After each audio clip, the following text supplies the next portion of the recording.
Tema kita adalah hati hamba. Saudara, seringkali kita mendengar kata hamba. Apalagi dalam kalangan gereja, kata hamba tidak asing lagi. Hamba, hamba, hamba Tuhan, terus begitu. Bahkan dalam konsep hidup doa kita berkata, Bapa kami yang dalam surga. Tapi kenapa kalimat berikut, aku ini hambamu? Bukankah itu kalimat yang salah? Kalau kita memanggil dia Bapa yang di dalam surga, maka kita ini apanya?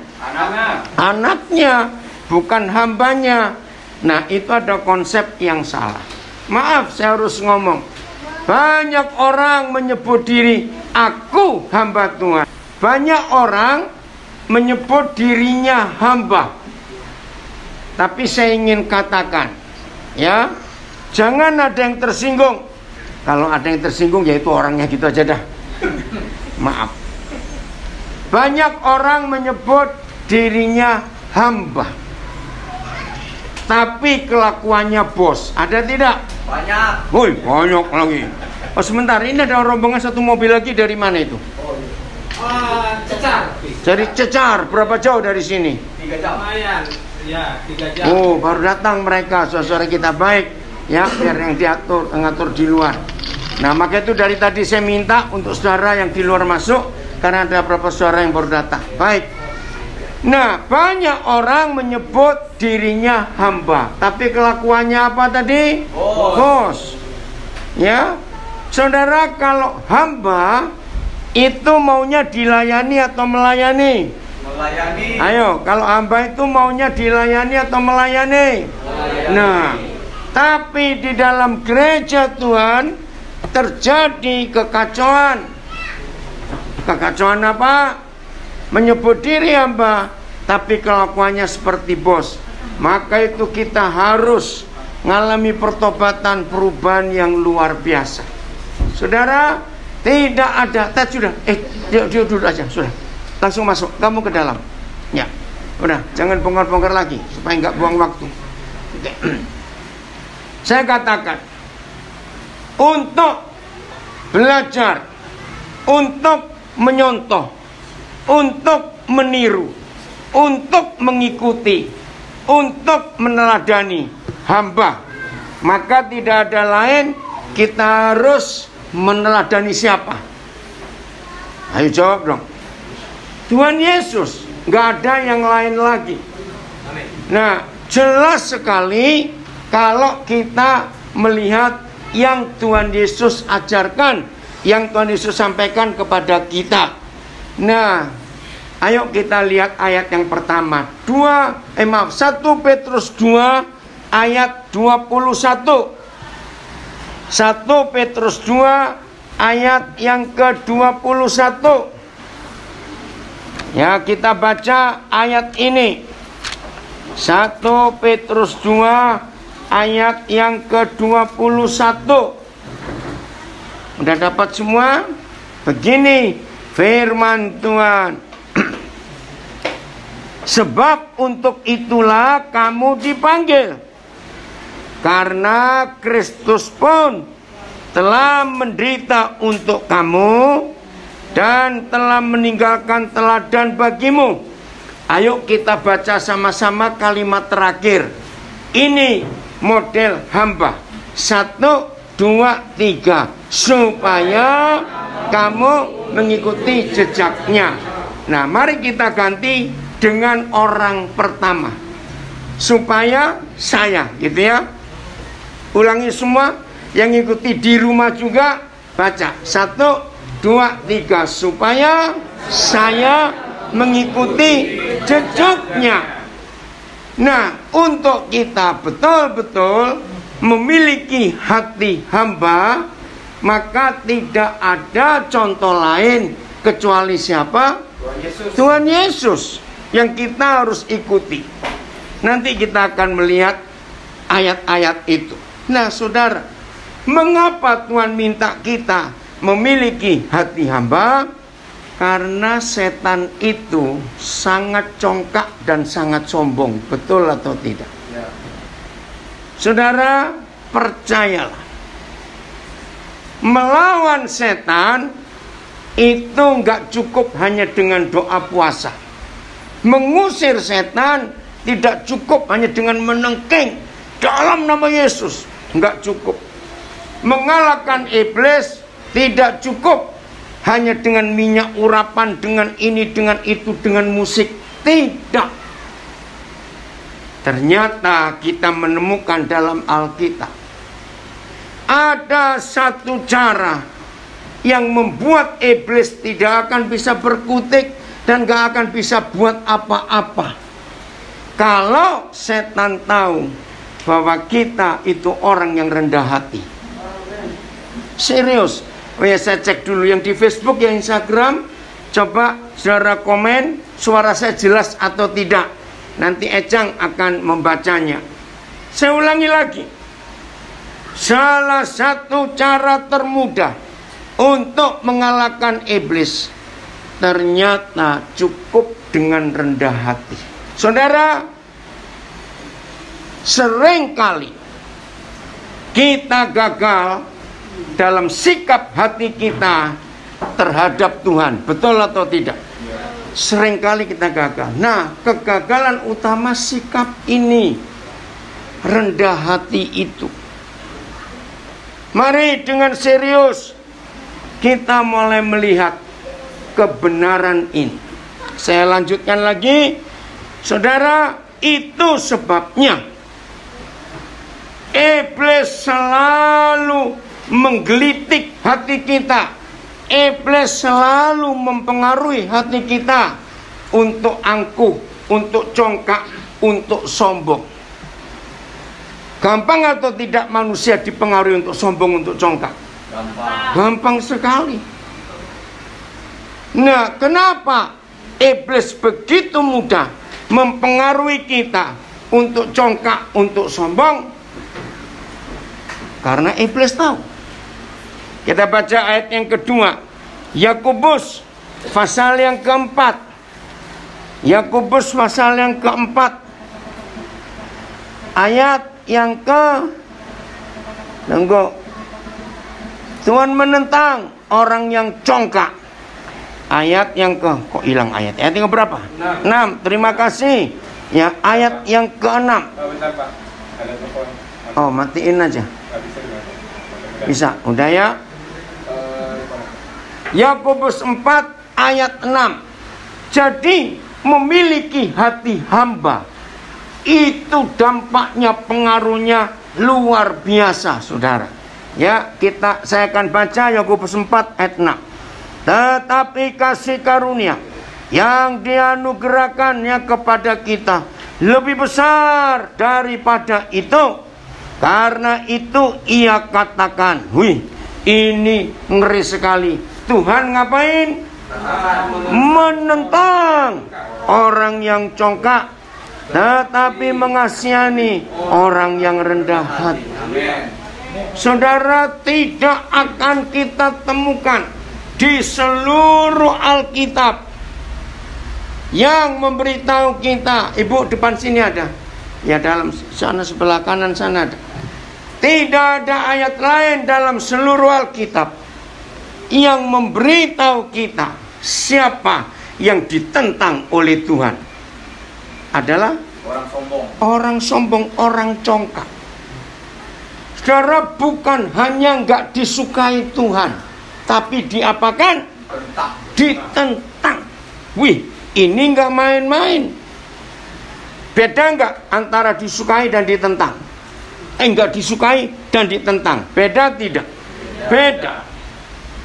Artinya lebih daripada dilawan. Luar biasa firman ini. Nah, karena iblis tahu ayat ini, maka iblis berusaha untuk mendapatkan sebanyak-banyaknya orang, apalagi yang menyebut diri hamba-hamba Tuhan. Iblis berjuang keras supaya banyak di antara kita yang ditentang oleh Tuhan. Saya tanya balik, bagaimana cara iblis membuat kita bisa ditentang oleh Tuhan? Balik saja. Kalau kita digelitik, dirangsang, dipanas-panasi untuk sombong, untuk congkak. Saudara, izinkan saya mengatakan kalimat ini. Kalau ada orang yang ditentang oleh Tuhan, orang itu bisa dekat dengan Tuhan tidak? Sama sekali. Berarti jadi musuh. Nah, ini alasan utama iblis untuk membuat kita tidak punya hati hamba, supaya kita menjadi musuh Tuhan. Menakutkan sekali. Lagi sekali saya tanya, setelah kita baca sampai ayat Yakobus 4 ayat 6 ini, kira-kira banyak atau sedikit orang-orang yang ditentang oleh Tuhan dalam gereja loh. Kita nggak bicara di luar kita. Banyak atau sedikit? Banyak.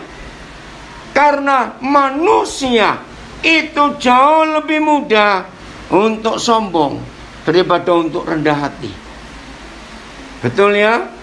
Nah, tujuannya lagi supaya dunia ini memiliki contoh, memiliki figur, memiliki contoh hidup siapa Yesus. Maka itu Tuhan minta kita untuk rendah hati di hadapan Dia, nggak minta yang lain-lain. Nah, suatu kali saudara, saya lupa tahun berapa, ketika Roh Kudus mewahyukan saya ayat ini, tiba-tiba Roh Kudus bicara kepada saya pakai logika anak-anak, sederhana sekali. Lagi saya merenung Yakobus 4 ayat 6, tiba-tiba klik masuk ke pikiran saya tertawa. Begini suara itu muncul, ternyata setan itu nggak bisa jongkok. Nah, lucu nggak kalimatnya? Hah? Kenapa setan nggak bisa jongkok? Ingat kejatuhan Lucifer karena apa? Kesombongan. Nah, sejak hari itu sampai nanti mereka dibelenggu, ternyata setan itu nggak bisa jongkok. Karena mereka maunya tinggi terus. Nah, logikanya kalau kita bisa sejajar dengan tanah, itu artinya apa? Merendahkan hati kita. Kalau setan melihat saudara dan saya bisa sejajar dengan tanah, percayalah, karena setan nggak bisa jongkok, setan nggak bisa meraih kita. Kok nggak ada yang ngamen? Betul? Nggak bisa. Nah, kayak seperti, maaf jangan tersinggung, seperti orang kena rematik punggungnya, bisa jongkok nggak? Maaf, saudara, begitu gampangnya kita mengalahkan iblis. Dengan cara apa? Merendahkan hati kita, punya hati hamba. Ini yang Tuhan cari di antara kita. Siapa masih ingat kata kunci yang membuat Maria itu terpilih, ya, menjadi gadis yang paling mulia di antara semua gadis di dunia, sehingga Tuhan mau jadi manusia lewat rahimnya. Kata kuncinya, coba buka Lukas 1:38. Ini luar biasa. Maka itu memiliki hati hamba, itu luar biasa dampaknya. Lukas 1:38. Kita baca sama-sama. 1, 2, 3. Kata Maria, sesungguhnya aku ini adalah hamba Tuhan, jadilah padaku menurut perkataanmu itu. Lalu malaikat itu meninggalkan dia. Apa kata kuncinya? Hamba. Hamba. Wih, saudara, luar biasa. Setelah Maria mendengar penjelasan Gabriel, itu nanti baca ayat 35, 36, ya 37 beda. Ayat 35, 36. Kan Maria tanya, bagaimana aku bisa hamil? Aku belum menikah. Lalu Gabriel menjelaskan, begini-begini, kuasa yang maha tinggi akan kamu. Oke. Begitu Maria mendengar, saya tanya kepada saudara, apa risikonya kata-kata Maria ini? Ayo, risikonya apa? Jadilah padaku seperti yang kau katakan, karena aku ini hamba Tuhan. Jadi risikonya apa? Mati. Mati langsung atau mati diapain? Dilempar batu sampai mati, dirajam. Bayangkan, itu risikonya. Maka itu kalau kita baca kata-kata Maria ini, kelihatan kedengaran ringan, enteng atau berat? Kedengaran, saya tanya kok. Enteng. Jadilah padaku seperti yang kau katakan, karena aku ini hambamu. Enteng. Tapi faktanya berat, karena mati. Saudara, maka itu berapa kali Tuhan Yesus berkata, yang mau jadi muridnya, kalau tidak berani menyerahkan nyawanya, layak nggak jadi murid Yesus? Tidak. Nah, Maria berani menyerahkan nyawanya. Ini mengagumkan. Ingat loh, dia belum menikah, masih gadis. Kok berani dia ngomong seperti itu? Nah, satu kali saya belajar, ini berkali-kali saya sudah baca firman ini, tapi satu kali ada hal yang unik. Coba saudara baca lagi kalimat terakhirnya. Ini buat saya aneh. Lalu, ayo baca kalimat terakhir. Lalu, malaikat itu. Nah, tiba-tiba Roh Kudus tanya, Daniel, kamu renungkan, sebetulnya penting gak firman itu? Lalu malaikat itu meninggalkan Maria. Penting tidak? Tidak. Loh, kok selesai tugasnya pergi dong, masa di situ terus? Loh, betul atau tidak? Iya ya. Ngapain ditulis? Nah, ini loh. Salah satu cara belajar firman Tuhan. Jangan anggap enteng. Tuhan Yesus pernah berkata di Matius 5:18, langit bumi segede ini bisa lenyap, tapi satu titik saja dari firman ini tidak akan lenyap sebelum digenapi. Sejak hari itu, saudara, saya belajar betul memperhatikan firman. Jangan dianggap aneh, jangan dianggap enteng. Maka itu kalau saudara sering dengar saya mengajar sampai titik, koma, tanda baca, tanda seru, saya perhatikan, pasti ada kuasa di dalamnya. Karena satu titik saja. Luar biasa. Saudara, lalu apa maksudnya ditulis? Lalu malaikat itu meninggalkan Maria. Selama merenung, ya kenapa ya? Kenapa? Nggak ketemu jawabannya. Terus Tuhan menanyakan, wih, saya baru mengerti. Saya tanya jujur, Maria tetap manusia atau bukan? Manusia. Bisa nggak dia berubah pikiran? Bisa. Kapan dia bisa berubah pikirannya? Segera ya. Kenapa? Ayo, apa kira-kira menyebabkan Maria berubah pikiran? Apa kira-kira? Tahu risikonya. Bukan, malaikat belum pergi, oke. Bisa berubah pikirannya. Nah, ternyata begini arti firman itu. Malaikat itu mikir, kalau aku Maria, belum tentu aku siap. Nah, betul tidak? Nah, maka itu sebelum Maria berubah pikiran, aku pergi dulu. Nah, itu dia rahasianya. Tadi kamu, lu serius? Sebelum dia berubah pikiran, aku pergi dulu saja. Saya tertawa waktu Roh Kudus menjelaskan itu loh. Benar juga memang. Saudara, itulah arti firman. Saya masih ingat saudara, tahun 74 Ya, lama sekali. Waktu itu saya mau persiapan khotbah Natal dan ayat itu. Tiba-tiba Tuhan bilang begini, Daniel, coba kamu jujur. Nah, sekarang saya minta yang ikuti lewat Zoom, Facebook, Instagram, termasuk kita yang di Desa Wanaraya ini ya, sekarang jujur jawab. Saya nggak tahu, tapi saya tahu.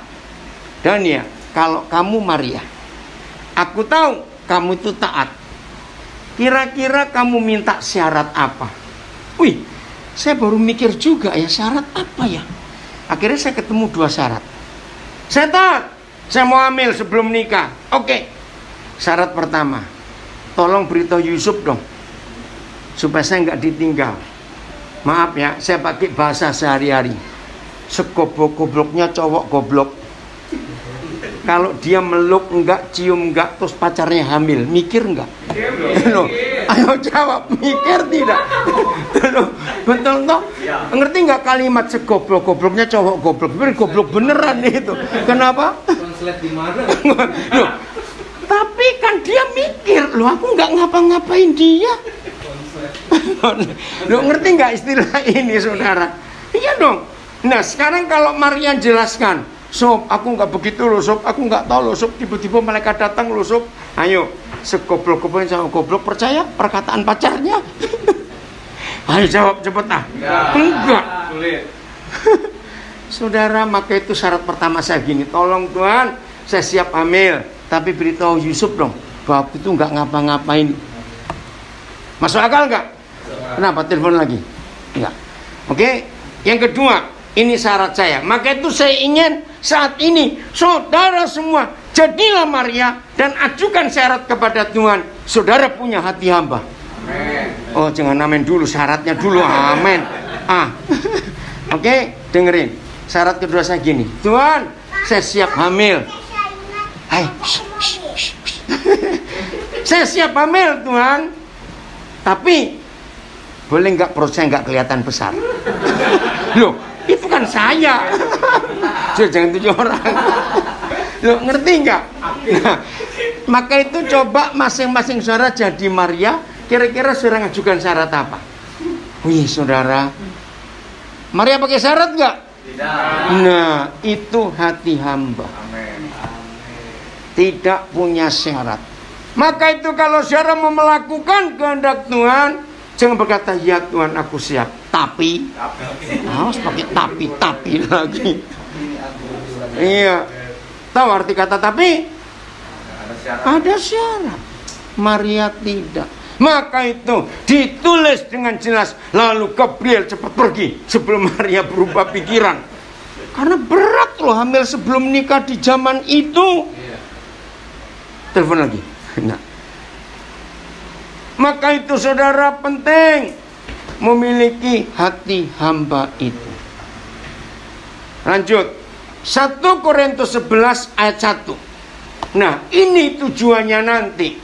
Kalau semua murid-murid Tuhan Yesus, semua kita, apalagi yang menamakan diri hamba Tuhan, hamba Tuhan, hamba Tuhan, ayo kita melihat konsep ini. 1 Korintus 11 ayat 1. Mari kita baca sama-sama. 1, 2, 3. Jadilah pengikutku sama seperti aku juga menjadi pengikut Kristus. Iya. Saya baca terjemahan lain. Jadilah orang-orang yang menuruti teladanku seperti aku juga terhadap Kristus.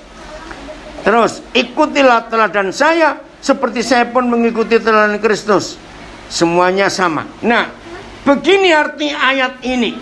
Saudara, Tuhan Yesus kan sudah tidak ada di dunia lagi.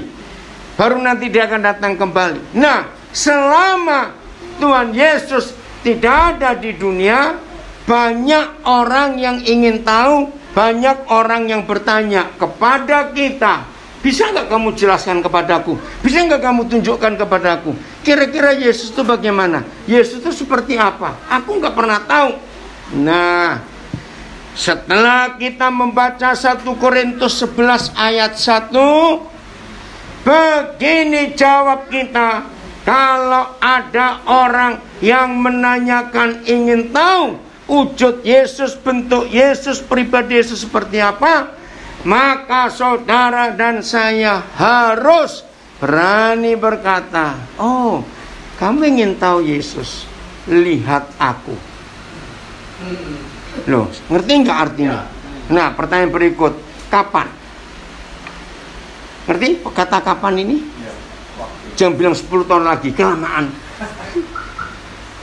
Saudara, hati hamba itu tujuannya ketika dunia sulit menggambarkan siapa Tuhan Yesus, maka dunia harus melihat pengikut-pengikut Yesus ini. Yang ayat pertama tadi kita baca 1 Petrus 2 ayat 21, ikutilah teladanku. Maka kalau saudara dan saya bisa hidup seperti Tuhan Yesus, maka dunia nggak perlu cari-cari Yesusnya di mana. Berarti Yesusnya ada di diri kita. Di diri kita. Ikuti teladanku. Ini luar biasa. Yohanes pasal 1 ayat yang keempat. Yohanes 1 ayat yang keempat. Sebentar. Oh, saya salah. Ayat 2-an, ayat 2. Maaf ya. Yohanes 1 ayat 2. Oh, ini ada komentar dari Pak Pendeta Yefta Lesnusa. Indonesia saat ini perlu figur Yesus. Betul? Amin. Bersyukur pemerintah cepat bertindak. Ada figur lain yang muncul di Jakarta sana yang sedang dobrak-abrik. Ya, nah, makasih Pak Pendeta Yefta Lesnusa untuk itu. Lihat ayat 2 Yohanes 1. Ia ini siapa? Yesus adalah firman. Betul? Yesus bagaimana? Firman bagaimana? Pada, oh jangan lupa bacanya. Pada mulanya. Ini penting. Kenapa? Yesus atau firman itu pada mulanya bersama-sama dengan Tuhan. Terjemahan AYT, firman itu telah bersama-sama dengan Tuhan sejak semula. Nah, saya mau terangkan. Kalau ada kalimat pada mulanya, sejak semula, berarti ada nggak waktu dia tidak lagi bersama-sama dengan Tuhan? Kalau disebut pada mulanya, iya begitu. Maka itu dituliskan pada mulanya. Tapi suatu hari firman itu nggak bersama-sama lagi dengan yang punya firman. Nah, ini pertanyaannya. Lalu firman itu kemana? Yesus itu kemana? Kalau pada mulanya ia bersama-sama dengan Tuhan yang berfirman, ayat 14 jawabannya. Coba lihat Yohanes 1 ayat 14. Nah, firman itu bagaimana? Telah menjadi manusia dan wow, ini yang luar biasa. Firman itu telah menjadi manusia dan diam di antara kita. Berarti betul-betul firman itu terpisah nggak dari Tuhan? Loh, pada mulanya ia bersama-sama, tapi suatu hari firman itu jadi manusia dan tinggal di dunia di antara kita. Betul? Nah, saudara, ayat ini yang pertama artinya betul-betul waktu Natal Tuhan menjadi manusia. Betul? Lahir sebagai manusia.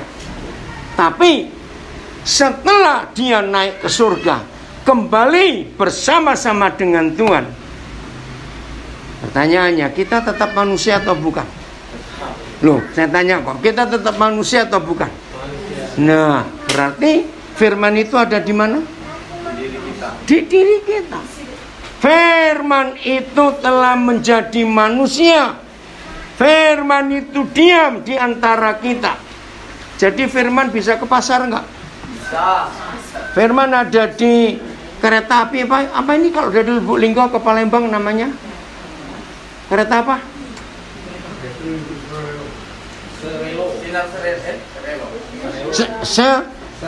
Serelo. Terus apa lagi? Ada 2 kereta toh, kereta api Lubuk Linggau Palembang.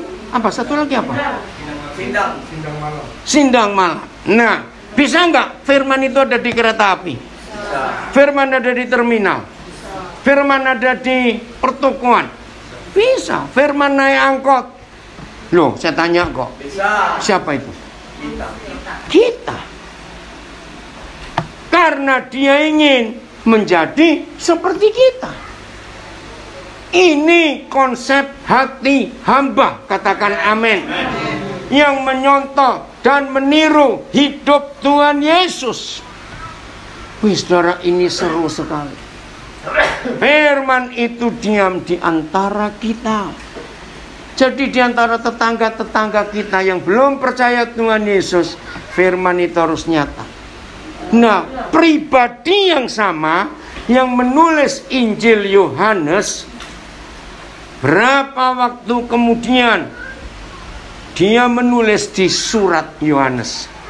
Mari kita buka 1 Yohanes 1 ayat 1. Wah, ini seru sekali.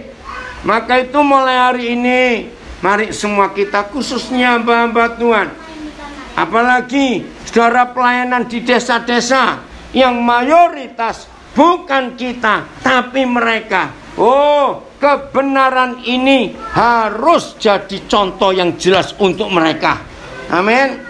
Ada 4 hal yang kita akan temukan di 1 Yohanes 1 ayat 1. Begini, apa yang telah ada sejak semula. Siapa itu ada sejak semula?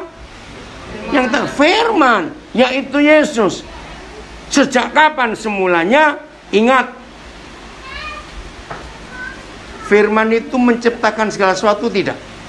Iya. Maka firman sudah ada sejak kitab Kejadian. Nah, apa yang telah ada sejak semula? 1, yang telah kami apa? Dengar. Berarti lewat telinga. 2, yang telah kami lihat dengan mata kami. Berarti pakai mata.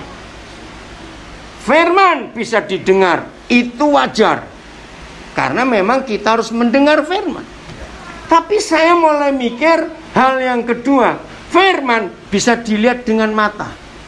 Jangan bilang Alkitab. Enggak, bukan itu. Nah, ini mulai mikir. Tuhan Yesus sudah naik ke surga kok. Nah, siapa yang bisa dilihat sebagai firman? Ini jawabannya. Yaitu kita. Masih lumayan.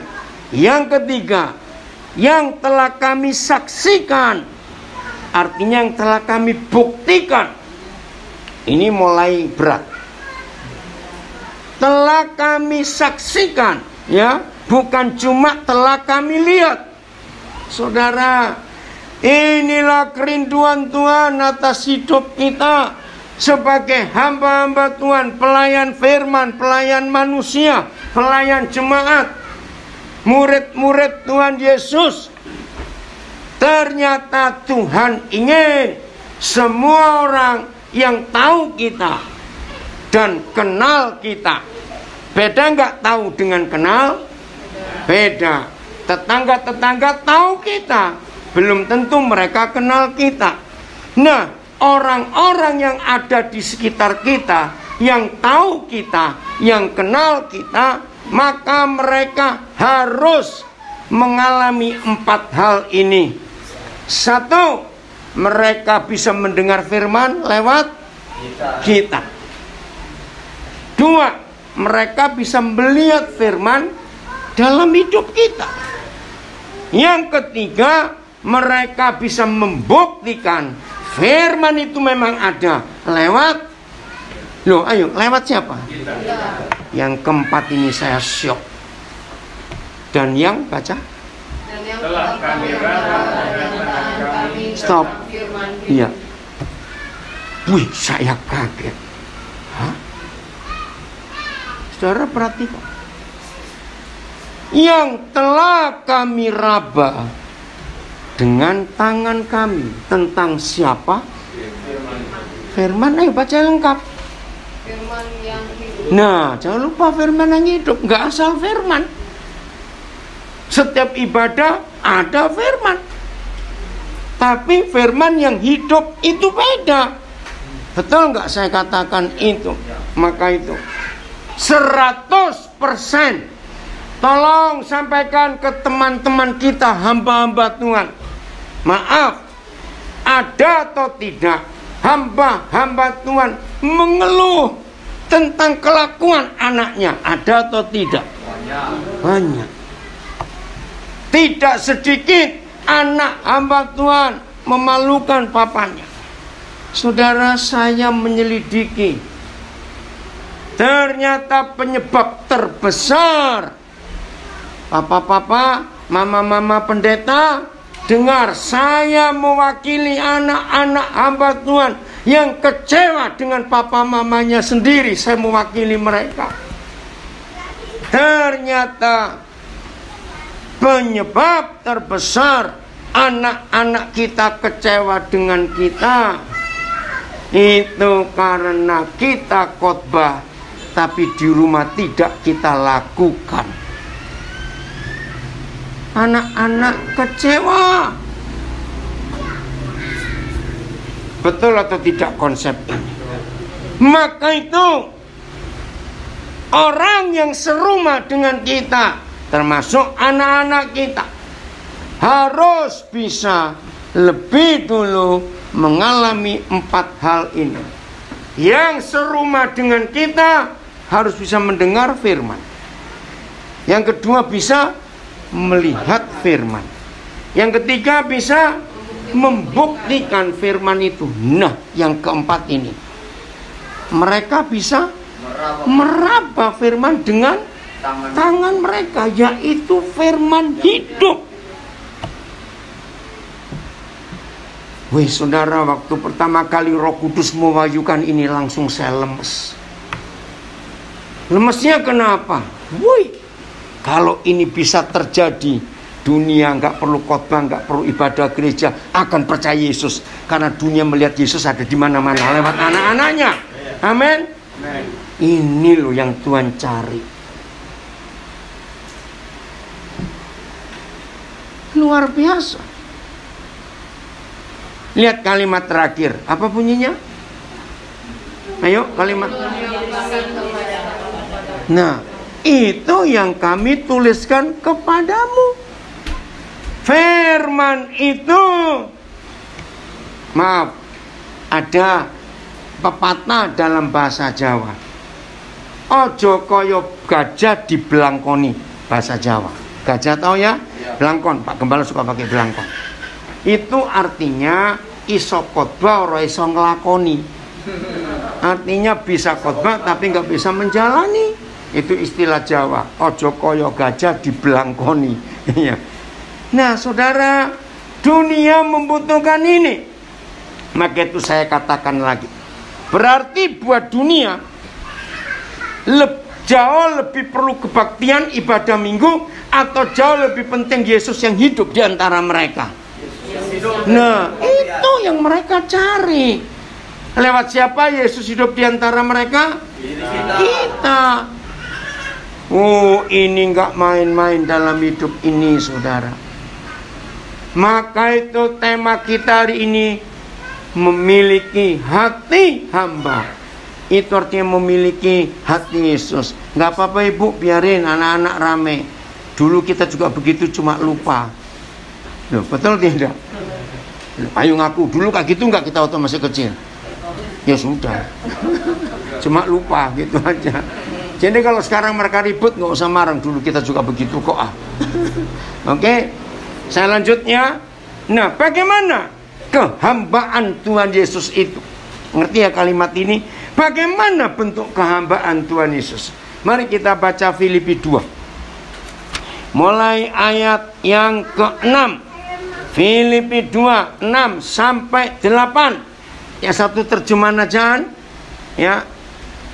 Filipi 2 ayat 6 sampai 8. Mari kita hitung berapa tingkat. Kalau mendengar kata tingkat itu naik atau turun? Naik, tapi ini turun, aneh. Kita akan menghitung berapa tingkat turun ke bawah hidup Tuhan Yesus. Dan inilah hati hamba itu. Ayat 6. 1. Yang walaupun dalam rupa Tuhan tidak menganggap kesetaraan dengan Tuhan itu sebagai apa? Milik yang harus dipertahankan. Nomor 1. Tingkat pertama turun ke bawah. Betul enggak dia itu adalah Tuhan sendiri, tapi dia tidak mempertahankan. Ada kata itu ya, tidak menganggap kesetaraan dengan Tuhan adalah milik dan sebagai milik yang harus dipertahankan. Ini luar biasa. Maka itu dosa terbesar bukan berzina, bukan membunuh. Dosa terbesar itu sombong. Betul atau tidak? Karena itu yang ditentang oleh Tuhan. Maaf. Nah, kenapa orang itu sombong? Karena terlalu sadar status sosialnya. Loh, betul tidak? Orang yang terlalu sadar status sosialnya, sombongnya. Betul. Baru anak camat saja ngerti kalimat itu. Nah, Tuhan Yesus yang setara dengan Tuhan pencipta alam semesta, dia nggak mempertahankan. Direbut oleh Yudas, dicopot oleh imam besar Kayafas, diadili oleh Pilatus, habis semua. Turun, dia diam.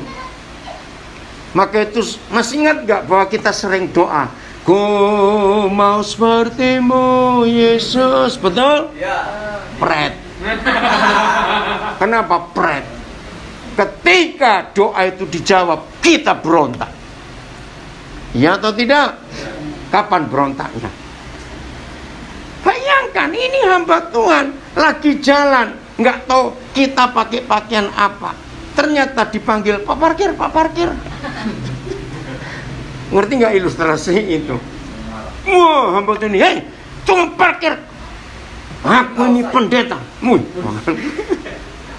Ngerti nggak ilustrasi itu? Belum apa-apa. Ini kenapa Ted?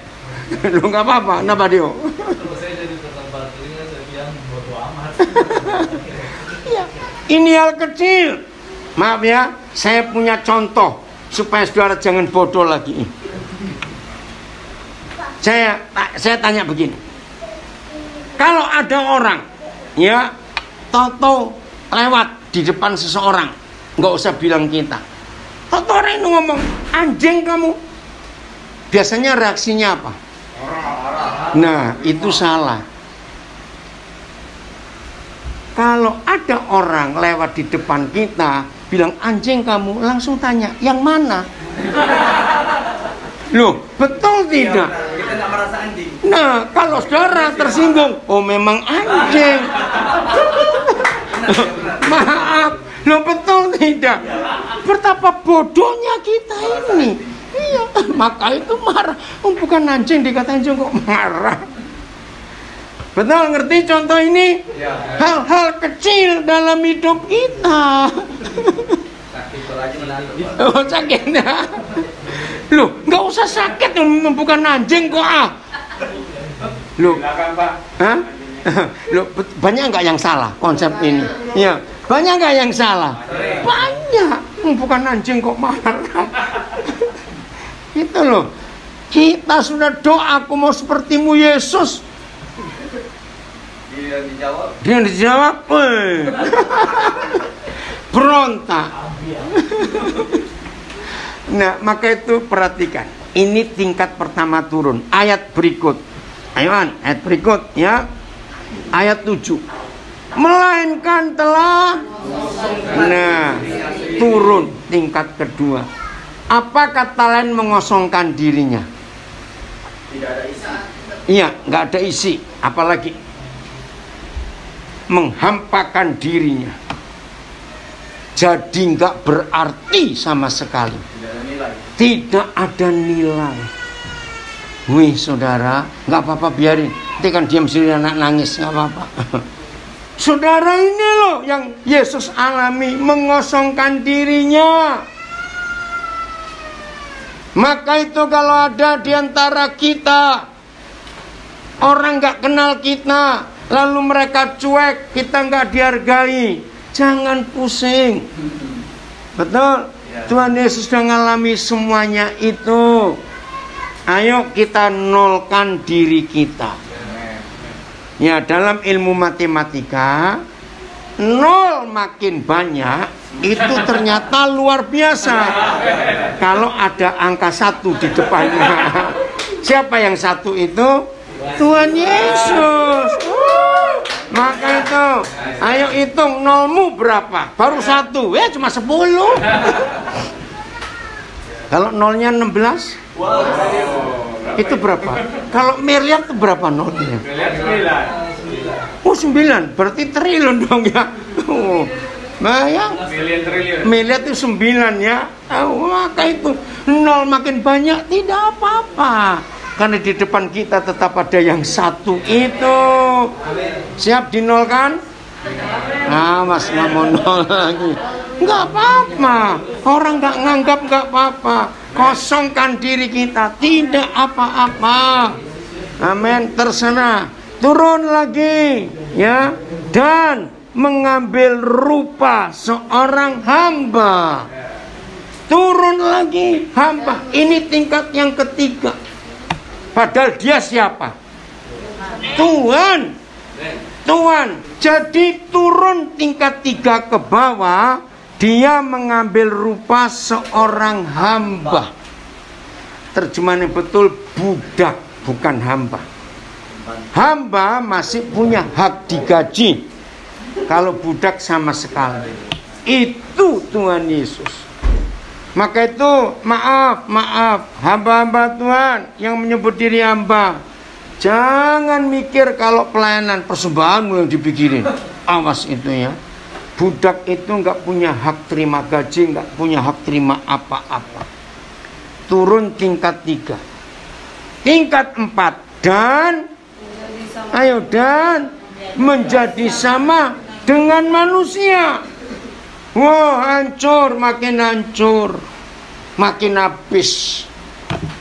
Menjadi manusia, dia adalah Tuhan. Di sini kata manusia artinya manusia berdosa. Betul nggak? Mana ada manusia nggak berdosa? Nggak ada. Nah, itu Tuhan Yesus. Dari Tuhan menghampakan dirinya, turun tingkat ke-5.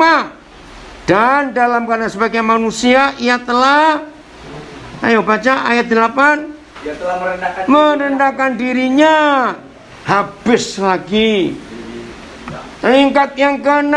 Dan taat sampai mati. Apa bedanya taat sampai goblok? Beda. Apa bedanya taat sampai mati dan taat sampai goblok? Jangan tersinggung. Siapa bisa menolong saya?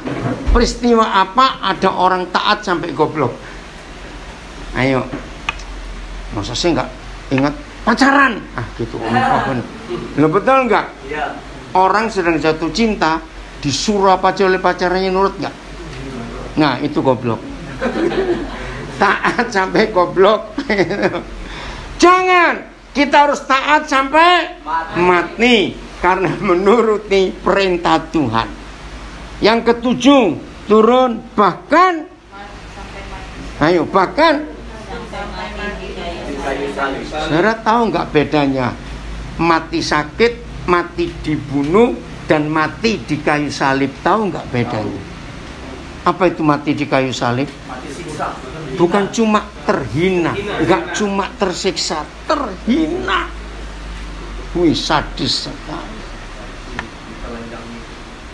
Betul, nggak ada lukisan Yesus yang sempurna waktu disalib, karena telanjang. Saudara bayangkan. Saudara-saudara yang dikasihi Tuhan, dalam hidup kita, mari kita teladani hidup Yesus. Saya beri ilustrasi.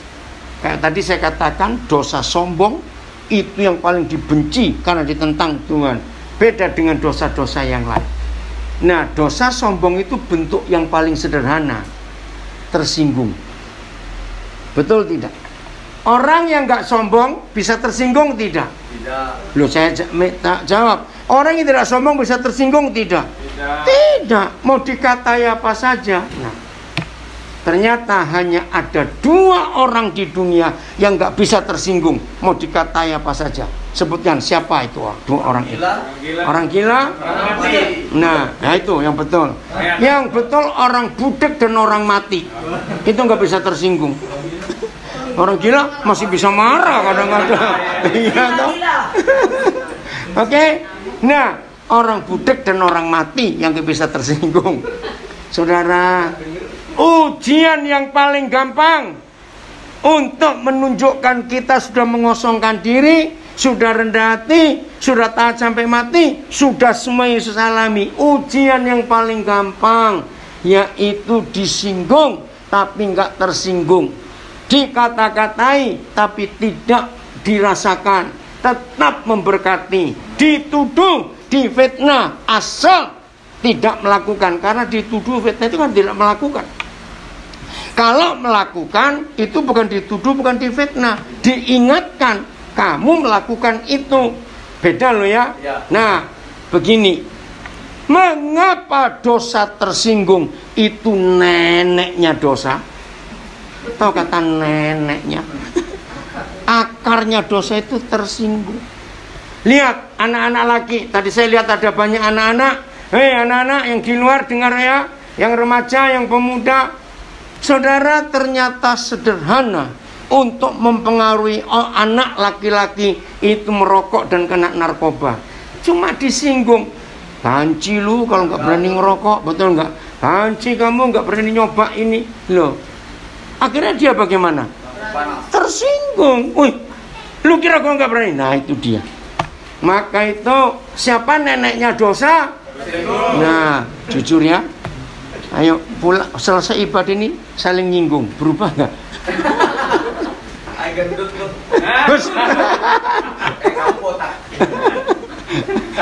Ngerti?